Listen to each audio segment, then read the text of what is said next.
Hello guys, and welcome to another day with Zimaleta. My name is Serge, and in today's video we're going to be removing an air box. I know that's fairly easy to remove, but along with the air box there's a mass airflow sensor, and I also want to tell you about the problems that mass airflow sensors have when they're basically on their last leg, or maybe they're a little bit dirty and they need to be cleaned up. And a lot of times a dirty air filter is kind of a cause of all your issues.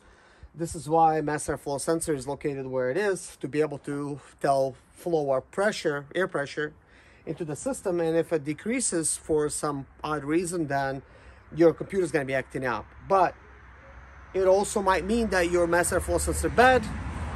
But if your air filter is good and your mass airflow sensors do the same type of problem after you delete the codes, then obviously it's bad. But don't assume that it is bad until you replace the air filter. So in this situation, we had an issue with this van starting up and dying, which can also be camshaft and crankshaft position sensor, which this van does have that issue.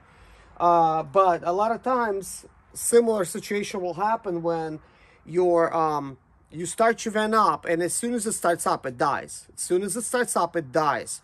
And what that means is a mass airflow sensor, which is located right here, is the culprit. So it's probably going to run you like $500-600 for another one. But before replacing it, let's go ahead and actually remove it on this van and see how difficult it is, of a job, so that you know what to expect. So hopefully you could see what I'm seeing. This is what I'm talking about, mass airflow sensor right here. So the very first thing we're gonna need to do is go ahead and take a flathead screwdriver and remove this right here, this clamp. Now, when you also replacing your air filter, it's a good idea to inspect this hose, because if this hose that I'm removing right now is ripped, you're going to get a PO299 code. It might seem like, how, because this is just sucking in air into the engine. But believe me, guys, I've seen it. I fixed it. And this is why I'm giving you guys this advice. So now we're going to need to unplug that mass airflow sensor, which is easy to unplug. We just unplug it right there. There's a barometric sensor at the bottom here. Usually they're a pain to get back in because of this, the clips, the plastic is dry.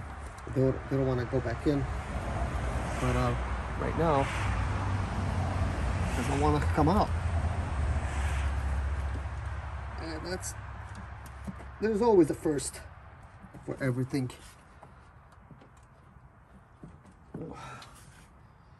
Interesting.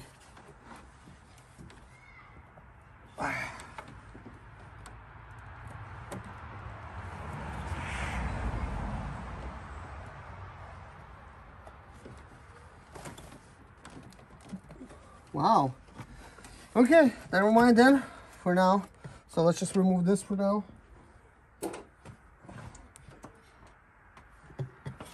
And then we're gonna undo the box.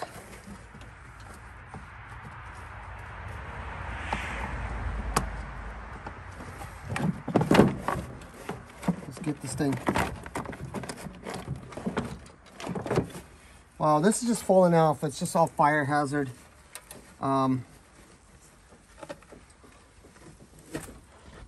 Look at that, guys. It's just all falling apart. This is not good.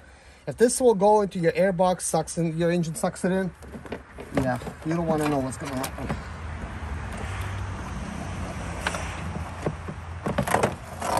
So here's the little sensor that's having an issue. It does not want to come out right here, and I don't know what its problem is.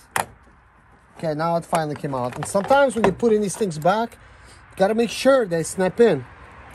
It seems like a little sensor and like no big deal, but sometimes they cause a problem.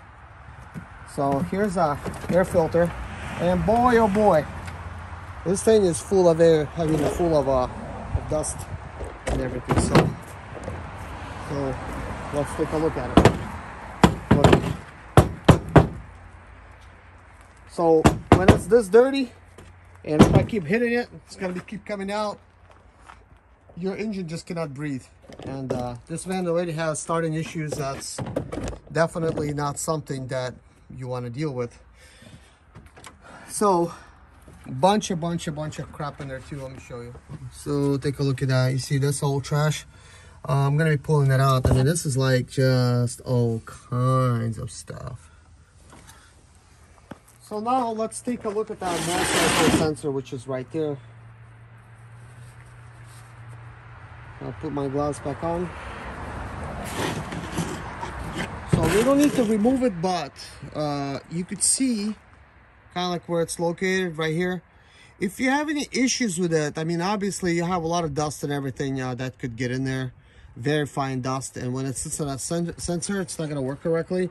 In this particular case, there is no issue with the mass airflow sensor, but your van might have that issue. So first, just, you know, take a blower or like compressed air and just blow it out. You know, those air cans that they sell. So for this one, it's all fine. Also, this is a barometric sensor that's located on the airbox. If those things ever fail, this tells the elevation, how high you are located in the mountains or on a level type of terrain, and it kind of determines how much air to give it and fuel. So this decides the air factor. So if the fuel and air does not really match up that good, you're gonna be riding either too rich or too lean, causing your van to be just running really poorly because it might just be getting too much fuel, not enough air, and before you know it's choking on its own diesel. So anyways, that being said, thank you for watching, guys, and hopefully you learned something from this video. See you in the next one. Bye-bye. Hello guys, and welcome to another day with Zimaleta. In today's video, I am working on this 2005 Freightliner Sprinter, and we have so far removed the camshaft position sensor, the airbox, and we've removed a broken pipe that was over here that was causing all the issues. So EGR is currently removed as well. We removed and cleaned it, and the camshaft sensor that was over here, we removed and cleaned it. So what this van needs next is it needs basically the thermostat. We need to replace the thermostat on this van, which is located like right over here. I'm gonna do this when it gets lighter because right now for some reason it just got dark all of a sudden. So there's a thermostat right here we gotta replace. I don't have that part yet, so as soon as I get it, I'm gonna replace it. And also I'm debating whether, and there's really no question about it, but I'm debating whether I should replace the water pump with everything here, but it's gonna be like a really hard job. So what I'm gonna end up doing is in the next video, disassembling the whole front end and making a video of that for you guys. That way, you know, you guys could see like everything what's going on. So it's gonna be no help if I try to replace the water pump without you guys seeing exactly what I'm doing, because in that process I gotta remove a lot of different stuff. So that's gonna be for tomorrow. But anyways, I'll see you tomorrow.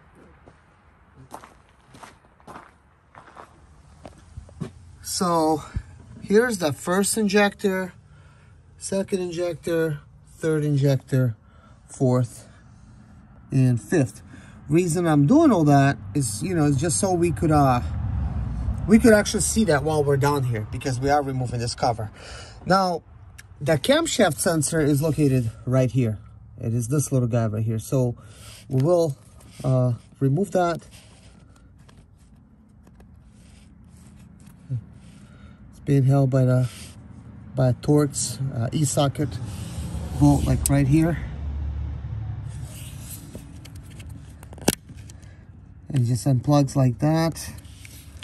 So we're gonna remove that. Now over here we have some oil, and the oil is coming from this little number right here. You could really tell it's a lot of oil right here, lots of oil right there. You might be wondering where is that coming from. Well, it's coming from here. You're not gonna believe this, guys.